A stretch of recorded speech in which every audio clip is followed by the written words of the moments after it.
नमस्कार, आदाब, सत श्री अकाल, जय भीम, जोहार। मेरा नाम है कन्हैया कुमार और दोस्तों आज हम फिर हाजिर हैं आप लोगों के बीच में बहुजन समाज की सबसे चर्चित खबरें हो, जो सब बहुजन समाज की सबसे बड़ी खबरें लेकर के हम आप लोगों के बीच में आज फिर हाजिर हैं। तो जो सबसे बड़ी खबर है बहुजन समाज के लिए वो ये है कि जिस प्रकार से मध्य प्रदेश में लगातार ओबीसी महासभा कहीं ना कहीं जुबानी जंग जारी रख रही है और जिस प्रकार से वो कह रहे हैं कि यहाँ पर श्रवण समाज को किसी भी प्रकार से वोट नहीं देना है, तो ये सबसे बड़ी खबर हो सकती है आप सब लोगों के लिए। इसके अलावा जो सबसे बड़ी खबर ये है कि 5 राज्यों के विधानसभा चुनाव चल रहे हैं उस पर लगभग बहन कुमारी मायावती 4 राज्यों में लीड करती नजर आ रही है। तो ये खबर भी आप लोगों को, खासकर जो SC ST OBC समाज का व्यक्ति है, उसको बहुत करीबी से जानना जरूरी है। इसके अलावा जो सबसे बड़ा सियासी दांव चला है वो नीतीश कुमार ने चला है। 2024 में बहुजन समाज पार्टियां लगभग अपना प्रधानमंत्री बनाती नजर आ रही हैं। इससे किस प्रकार से कांग्रेस पार्टी हो या बीजेपी पार्टी हो, चाहे वो विधानसभा जो फिलहाल में चुनाव चल रहे हैं या आने वाले लोकसभा चुनाव में किस प्रकार से घबराई हुई है, हम इस पर विस्तार पूर्वक आप लोगों के बीच में चर्चा करेंगे। पहले मेरी आपसे गुजारिश है कि यदि आप बहुजन मीडिया को बचाए रखना चाहते हैं तो आप हमारे चैनल को सब्सक्राइब कर लीजिए, साथ में बेल आइकन को प्रेस कर लीजिए ताकि जब मैं वीडियो डालूंगा तो इसका नोटिफिकेशन आप तक पहुंच पाएगा। तो जो सबसे बहुचर्चित खबर है इस टाइम की कि किस प्रकार से जिस ओबीसी है, जो ओबीसी समाज है, किस प्रकार से हावी हो गई है जब से खासकर नीतीश कुमार जी ने बिहार के जातिगत आंकड़े लोगों के बीच में लाए हैं, जातिगत उत्पीड़न को लाया है, किस प्रकार से कितना प्रतिनिधित्व SC ST OBC समाज का है, जिस प्रकार से लोगों में समझ आई और जागरूकता आई है। लगभग इससे चाहे वो अमित शाह हों, मोदी जी हों या यहाँ तक कि कांग्रेस पार्टी भी घबरा गई। वहीं जो आपको पता चल गया होगा कि जो गठबंधन था, इंडिया गठबंधन, वो टूट गया है और बहुजन समाज पार्टियों का गठबंधन भी बहुत जल्द देखने को आप लोगों के बीच में मिल जाएगा। तो जो मेन पॉइंट है वो ये है कि इस टाइम पे जो OBC समाज है कहीं ना कहीं सबसे ज़्यादा जागरूक हो रहा है और सबसे बड़ा प्लस पॉइंट हो रहा है बहुजन पार्टियों के लिए। जिस प्रकार से लगातार आप देख रहे होंगे कि नीतीश कुमार जी जाति जनगणना करवाने के बाद उन्होंने जातीय आंकड़ा पेश किए। इसके बाद उन्होंने किन जातियों पर ज़्यादा उत्पीड़न होता है, कौन सी जाति ज़्यादा अमीर है, कौन सी जाति गरीब है, इस प्रकार से जो आंकड़े पेश किए हैं पूरे भारत में जो कांग्रेस पार्टी है या बीजेपी पार्टी है, खलबली मच गई है। और इसका जो सबसे बड़ा जो असर पड़ रहा है वो 5 राज्यों के विधानसभा चुनाव में पड़ रहा है। ये फर्क ये पड़ रहा है कि जिस प्रकार से OBC महासभा इस मुद्दे को बार बार उठा रही है और आपने देखा होगा OBC महासभा के पदाधिकारी लाइव आकर के और जिस प्रकार से वो अपने OBC समाज को निर्देशित करते हैं, वो मुखरता से वो बोलते हैं कि जो सवर्ण समाज है किसी भी प्रकार से किसी भी पार्टी का हो, सवर्ण समाज को वोट देने का काम नहीं करना है। कहीं ना कहीं ये फॉर्मूला सत्य साबित होता नजर आ रहा है 5 राज्यों के विधानसभा चुनाव में।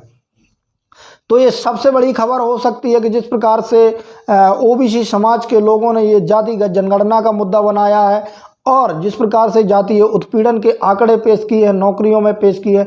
अभी आपने देखा होगा कि बीच में दिलीप मंडल जी ने एक ट्वीट के माध्यम से बताया था कि किस प्रकार से खासकर जो OBC समाज है इसके साथ किस प्रकार से अन्याय किया जा रहा है। लगभग 48 सीटें थी, 48 सीटों में 14 SC और ST दोनों थे।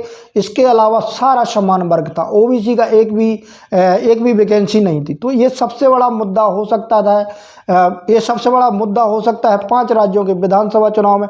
और कहीं ना कहीं ये देखने को मिल रहा है कि लगभग 5 राज्यों में जिस प्रकार से OBC समाज जागा है, कहीं ना कहीं 4 राज्यों में ट्रिंगल मामला फंसता नजर आ रहा है। आप देख रहे थे पहले यहाँ पर लीड कर रही थी कांग्रेस, लेकिन इंडिया गठबंधन टूटने के बाद लगभग कांग्रेस और बीजेपी पार्टी दोनों एक ही जगह आकर के खड़ी हो गई है और जो हार और जीत के निर्णायक पार्टी होगी वो होगी बहुजन समाज पार्टी। आपने देखा होगा कि बहुजन समाज पार्टी है जो गोंडवाना गणतंत्र पार्टी और बहुजन समाज पार्टी का जो गठबंधन है, ऐसे में लग रहा कि यदि 8 से 10 सीट जीतने में बहन कुमारी मायावती जी कामयाब हो जाती हैं तो कहीं ना कहीं वो मुख्यमंत्री या उप मुख्यमंत्री की दावेदार रहेंगी और मजबूरन चाहे वो कांग्रेस हो या बीजेपी पार्टी हो उनको समर्थन करना पड़ेगा और सबसे ज़्यादा मंत्रालय बहन कुमारी मायावती जी को देना पड़ेंगे। तो ये सबसे पॉजिटिव खबर है आप सभी लोगों के लिए, SC ST OBC समाज के लिए। और कहीं ना कहीं ये सबसे बड़ा जो कार्य है ये आप लोगों की जागरूकता के कारण आ रहा है। तो ये सबसे बड़ी खबर कही जा सकती है SC ST OBC समाज के साथ। वहीं जिस प्रकार से 5 राज्यों का जो विधानसभा चुनाव चल रहा है, यहाँ पर बीजेपी और कांग्रेस दोनों पार्टियां घबराई हुई हैं। वो इसलिए घबरा रही हैं कि ओबीसी महासभा लगातार इस चीज़ को मुद्दे के साथ उठा रही है कि सवर्ण समाज को वोट नहीं देना है। और वो हमेशा वो नारा देते हैं कि यदि 90 लोग यदि हमारे हैं तो 90 लोगों को, हमारे लोगों को रिजर्वेशन हो, हमारे 90 लोगों को प्रतिनिधित्व क्यों नहीं मिल रहा। और कहीं ना कहीं आज जागरूकता के कारण लोगों में लोगों के अंदर ये जागरूकता आई है कि वास्तविक रूप से जितनी हमारी संख्या भारी है उतनी हमारी हिस्सेदारी भी मिलना चाहिए। तो कहीं ना कहीं 5 राज्यों के विधानसभा चुनाव में जो बीजेपी और कांग्रेस है कहीं ना कहीं परेशान नज़र तो आ ही रही है। उसके अलावा लगातार जिस प्रकार से हावी हैं बहुजन पार्टियां, चाहे वो अखिलेश कुमार यादव जी हों, बहन कुमारी मायावती जी हो, चंद्रशेखर जी हों, चाहे लालू यादव जी हों, नीतीश कुमार जी हों, लगातार कहीं ना कहीं ये मुश्किलें खड़ी करते नज़र आ रहे हैं कांग्रेस और बीजेपी पार्टी के लिए। वहीं आपने देखा होगा कि जो ईवीएम का मुद्दा है कई पार्टियां मुखरता के साथ उठा रही हैं। और यदि आने वाले लोकसभा चुनाव में ईवीएम से चुनाव यदि बंद हो जाता है तो इसका सबसे बड़ा फायदा बहुजन पार्टियों को मिलेगा। और कहीं ना कहीं ये खबरें सुन करके मोदी जी की नींद उड़ जा रही है और कांग्रेस जी के राहुल जी की भी नींद उड़ जा रही है। वहीं जो सबसे बड़ी जो गले की फांस बन गई है कांग्रेस के लिए वो ये बन गई है कि जिस प्रकार से कहीं कांग्रेस के लिए बुरी खबर ये हो सकती है कि जिस प्रकार से कमलनाथ जी बार बार अनुशासनहीनता करते हैं या जिस प्रकार से अखिलेश यादव जी के लिए बोलने का काम करते हैं, ये सबसे बड़ा कारण हो सकता है कांग्रेस के हारने का। तो वहीं आपको जैसे कि मैंने खबरें बताई, वहीं बहन कुमारी मायावती जी लगातार प्रचार प्रसार में 4 मुद्दों को लेकर के चल रही है। दोस्तों मैंने 4 मुद्दे पहले भी बताए हुए थे, आज भी शॉर्ट के माध्यम से आप लोगों को बता देता हूं कि जो सबसे पहला मुद्दा था वो ये था कि जब अंबेडकर जी ने चुनाव लड़ा था महाराष्ट्र के नॉर्थ से, ये सबसे बड़ा मुद्दा है कि कांग्रेस ने वहां हराने का काम किया था। वहीं जब अंबेडकर साहब ने पृथक निर्वाचन क्षेत्र मांगा था तो कांग्रेस ने विरोध किया था, ये सबसे बड़ा मुद्दा है। उसके अलावा जब ओबीसी के लिए मंडल कमीशन लागू करना था तब भी कांग्रेस ने कहीं ना कहीं विरोध किया था। उसके अलावा बाबा साहब भीमराव अंबेडकर जी को भारत रत्न देने में कोताही करना भी कहीं ना कहीं कांग्रेस के लिए भारी पड़ सकता। अनवर काशीराम के परिनिर्वाण दिवस के बाद एक भी दिन का शोक सभा नहीं रखी गई और ना ही एक दिन की छुट्टी घोषित की गई।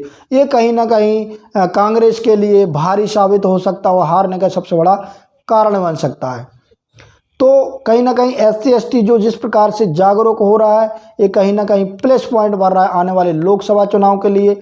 और यदि इसी प्रकार की जागरूकता और क्रांति चलती रही और कहीं ना कहीं आप सभी लोग सपोर्ट करते रहे, बहुजन मीडिया तो लगा ही लगा है, बहुजन मीडिया को यदि आप लोग सपोर्ट करते रहे तो बहुत जल्द लोगों के अंदर वो जागरूकता आएगी। जागरूकता जिस दिन आ जाएगी वो अपने हक और अधिकार के लिए खड़े हो जाएं। न्यूज़ 90 की आपसे गुजारिश है कि अभी तक हमारे चैनल को सब्सक्राइब नहीं किया तो चैनल को सब्सक्राइब कर लें, साथ में बेल आइकन को प्रेस कर लें ताकि बहुजन समाज की जो लेटेस्ट खबरें हैं वो आप लोगों तक पहुंचती रहें।